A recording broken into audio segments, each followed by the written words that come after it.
How do you get epic GoPro footage? Well, today I'm going to show you that. Let's roll the tape. So I'm going to show you guys 4 different setups using the camera, all with increasing picture and audio quality, but also increasing cost and complexity. The first option I call the low budget option. For the low budget option, you're not going to have to buy anything more than just the camera and a couple of mounts. The second option I call the no post-production option. This is for you guys who don't want to do any type of post-production. You just want to cut where something cool happened and then send it over to your friends to show them. For this option, you're going to have to purchase a microphone adapter from GoPro, a lav mic, and a set of ND filters. The third option I call some post-production. For this option, you're going to have to purchase the same accessories as for option 2, but you're also going to be messing with the color profile inside of the camera so that you can color grade the footage later. This is the option for you guys who want to do some slow-mo vids and also some simple editing with the footage that you have. The fourth option I call all in. This option includes purchasing a gimbal, a separate audio recorder, messing with the color profile, as well as cleaning up the image in post-production. But let's start with option number 1 and just trying to understand how you create good footage with just the camera and no extra accessories. So there are 3 things that you need to think about when it comes to setting up your camera to get some quality footage. This is true for any type of camera, including the GoPro. So the first thing you need to think about is vibrations.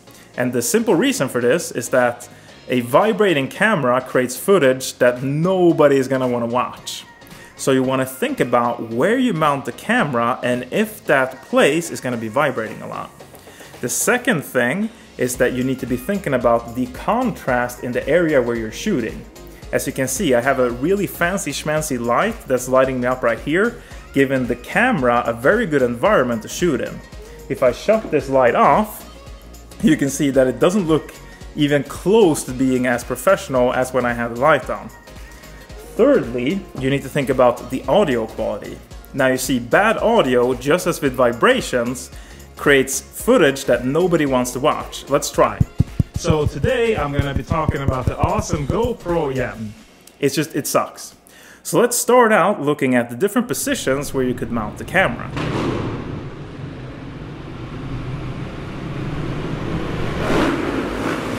So Lucas is going to show you guys a couple of different positions of the camera, and you guys are going to see how much it matters. So this is with the standard setting of the GoPro. I haven't done any special settings whatsoever. Take notice of the image and audio quality when having the camera in this position.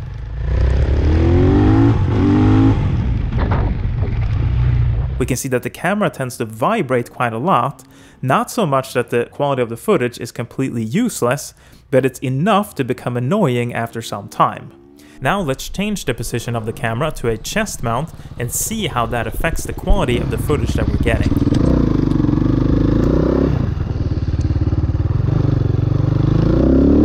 Mounting the camera on a chest mount instead of on the motorcycle is helping to remove a lot of the vibrations coming from the motorcycle by using the body as sort of a natural stabilizer. As you can see, the quality of this footage is a lot better than the shaky footage of the previous position. Whether or not you're going to be able to mount the camera on your motorcycle without getting too much vibrations is going to be very dependent on which type of motorcycle you have. Some motorcycles are more prone to vibrations than others.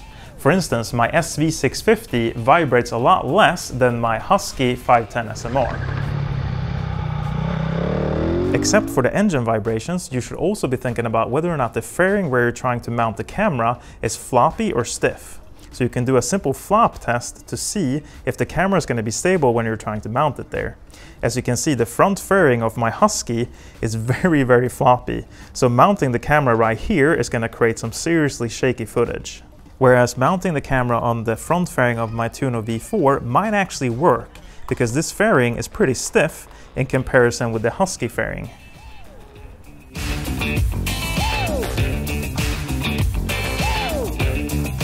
Except for minimizing the amount of vibrations that you get from where you mount the camera, you should also utilize the software stabilization that's available on the newer GoPros. This will help to stabilize the footage even more. Assuming that you've solved the vibration problem, now comes the more artful aspect of trying to figure out what creates a really cool shot.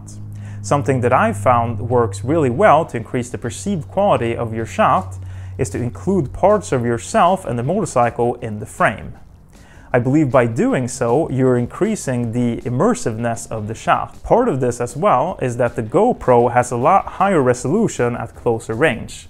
So the further away you get from the camera, the worse the quality of that footage. I mentioned that the chest mount is a good way to include yourself and the bike in the frame. If you're mounting the camera to a helmet, try to include parts of the helmet in the shot.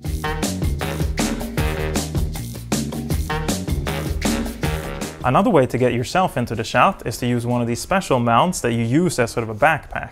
So you mount the camera up here and then you get a shot from behind when you're riding. Now they create really cool shots, but they're kind of dangerous, so I would advise that you be really careful if you use one of these mounts. If you're mounting the camera to the bike, a really cool position is to mount the camera facing you like this.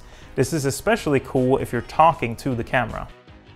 Then of course we have the classical MotoGP position, which is from behind. This is really cool if you have really steep lean angles. Okay, so we've dealt with vibrations and we've figured out how to create a cool shot. Now let's talk about contrast. So what's the deal with this contrast thing? Well, if you're riding in a place such as the woods, you're gonna get a lot of contrast, especially if the sun is shining through the trees. This is because the shadows are going to be very dark and the lit up areas are going to be very bright. The problem with this for the camera is that it's going to have to decide on which area it's going to adapt its settings to. Now the GoPro is very good at doing this, and it's one of the reasons why it's such a good action camera. But it can't handle everything that you throw at it. So what the camera is doing when it's adapting the settings is to adjust the shutter speed and the ISO values, as well as the white balance. However, it has a tendency to overexpose, which causes clipping in the more lit up areas. So how do you solve this?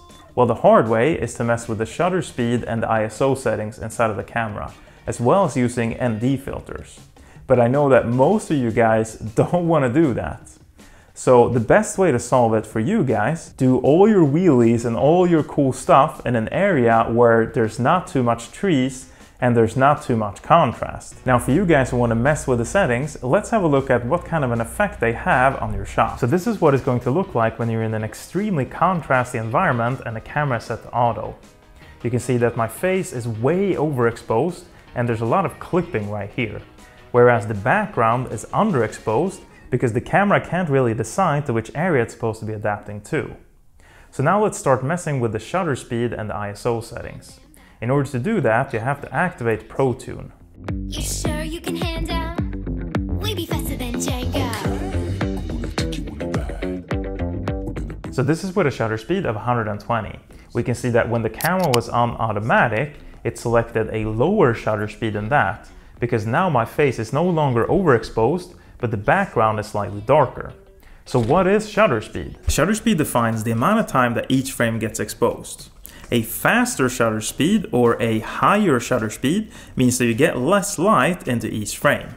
And a slower shutter speed means that you get more light into each frame, but you also get more motion blur. Let's try that out. So this is a slower shutter speed, which means that if I move my hand around, you can see that there's quite a lot of motion blur because of this. Now if we do the inverse and have a faster shutter speed, we can see that the amount of light definitely decreased here behind me. And if I move my hand around, we can see that it's not a lot of motion blur around it. Now a general guideline is to have twice the shutter speed as your frame rate.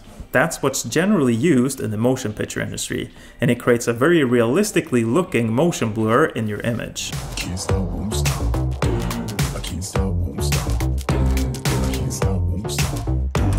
Can't stop. Can't stop, won't stop. Can't stop, won't stop. Can't stop, won't stop. Can't stop. Now, generally speaking, if you're shooting in a very lit up area with your GoPro and you don't have an ND filter, you're going to overexpose the shot if you run at that shutter speed. So that's the reason for why, if you can afford it, you should be getting an ND filter. The ISO value defines how sensitive your sensor is to light. The higher the ISO value, the more light you get in there. But there is a downside. The higher the ISO value, the grainier the image. Let's try that out. So here I'm increasing the ISO value, and we can see that here the image is way overexposed. We can also see that there's a ton of noise around me here. So you want to generally minimize the ISO value to get as good quality footage as you can. So we've covered vibrations, we've talked about contrast, now let's talk about audio. Let's compare two clips. One with a separate microphone installed into the GoPro, and one using the GoPro's own internal microphone.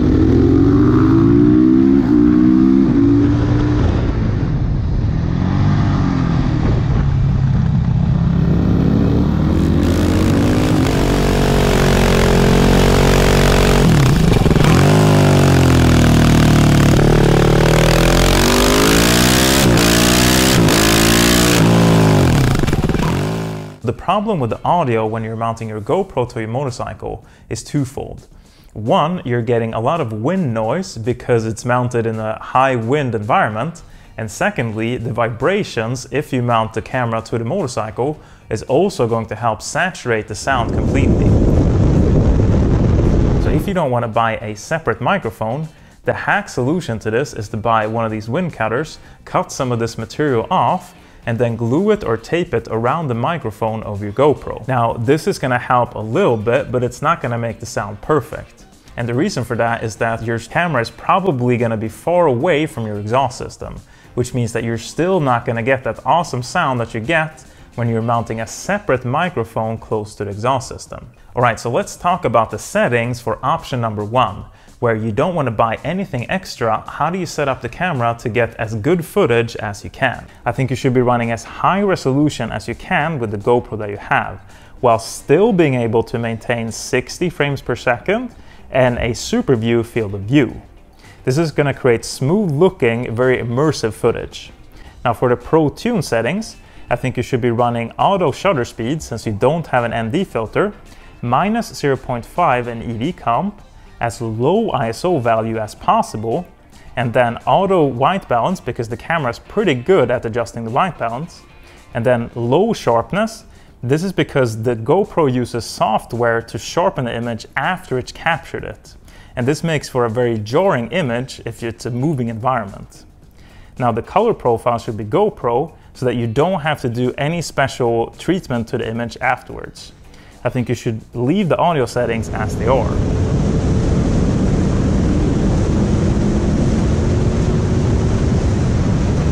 So for option 2, you're going to have to get a kit of ND filters. Now the reason that you need to get a kit and not just one is that you're going to have to use different strengths dependent on the environment. So for instance, this camera is set at 60 frames per second and 120 shutter speed. This is an ND32 filter. Now let's see what this looks like. ND8 and ND16 tends to work really well for me.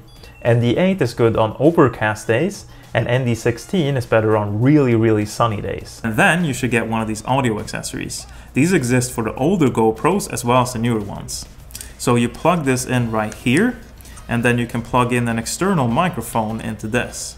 So you should also get a cheap lavalier microphone as well as a wind cutter for it. If you want to record the exhaust tune, you should put the microphone as close to the muffler as possible. Now remember though, don't put it right in front of it because then you're going to burn it up, and absolutely do not put it right on the muffler because that's going to burn it up as well. Remember to use lots of tape and be creative about how you can hide it from the wind. Or if you want to record your own voice, you can mount this inside of your helmet.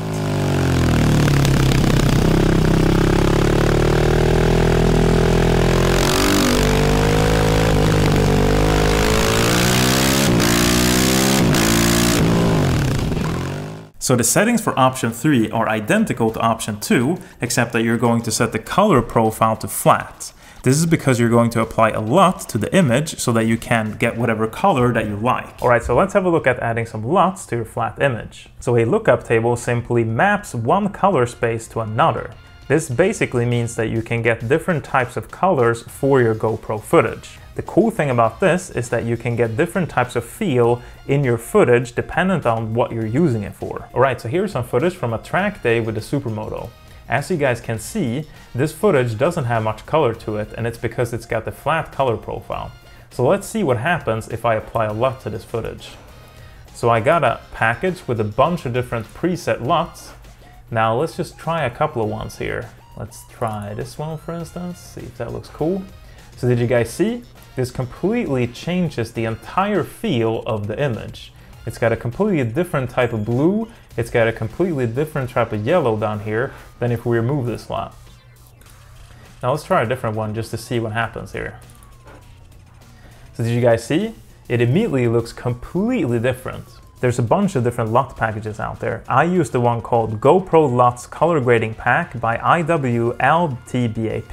Now let's talk about slow-mo vids.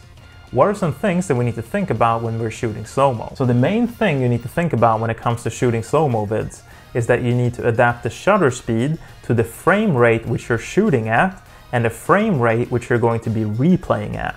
So if you're recording at 60 frames per second and you're going to be replaying it at 30 frames per second or 50% of the original speed, you want a shutter speed of 240. This is because otherwise you're gonna get too much motion blur in that slowed down footage. 120 shutter speed fits a 60 frames per second replay speed. So let's check this out. Alright, so let's try to do a slow-mo section in this cool color graded footage. Well, the problem with this shot is that I shot this at 60 frames per second, but with a shutter speed of 120. So as I said, if you run slow-mo with this footage, you're gonna get a lot of motion blur. Let's try to do a section here in slow-mo.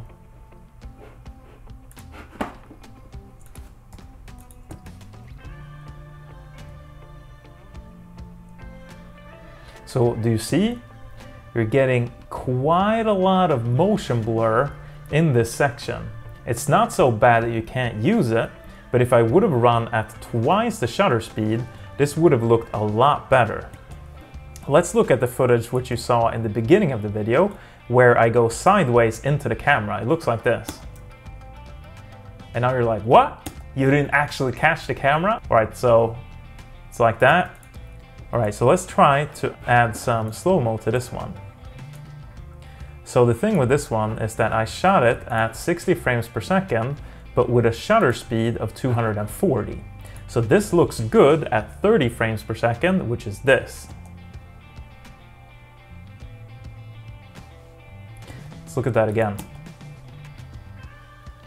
You see the amount of details in this shot. This is because I got such a high shutter speed that it's capturing more of each of the images.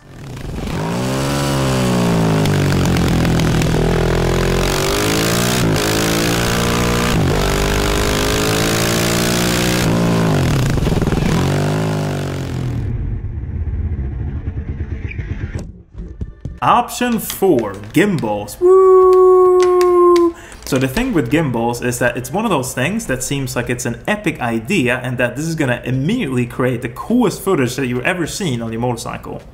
Now the thing is that yes, it can create really cool footage, but the problem with these gimbals is that they're really heavy. So if you're mounting it to your motorcycle, you're gonna get a lot of vibrations. If you're mounting it to your body, you're also going to see a lot of vibrations unless you can create this really epic mount that can hold it into place perfectly.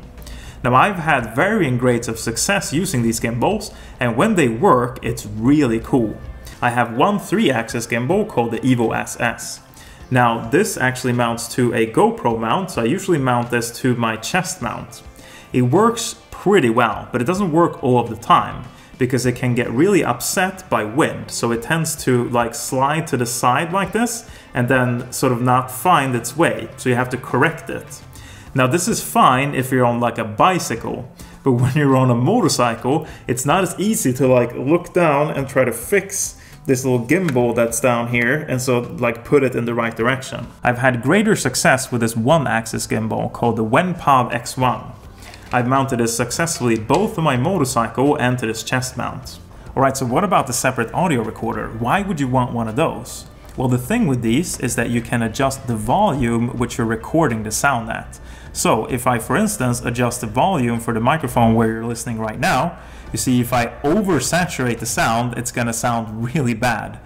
And you can adjust the level down to a level where you're not oversaturating it. Now, the reason you want to do that is because you're mounting your microphone close to the exhaust system. If you can turn the volume down on that microphone, you're gonna get better sound quality. It's that simple. You win, Mikey. If you want a really clean image, you can use a plugin called Neat Video. Now, Neat Video cleans up the image with software. It's fairly easy to use, but you need a really fast computer in order to use this. So what you do is you apply it to the footage, and then you find an area which is similar over all of the channels, and then you simply apply it. This is going to remove a lot of the noise in this image. If you want to create an image that looks really professional, then using Neat Video is definitely going to help you.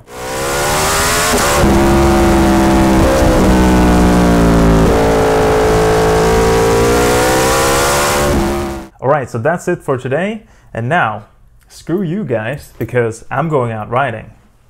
See you next time!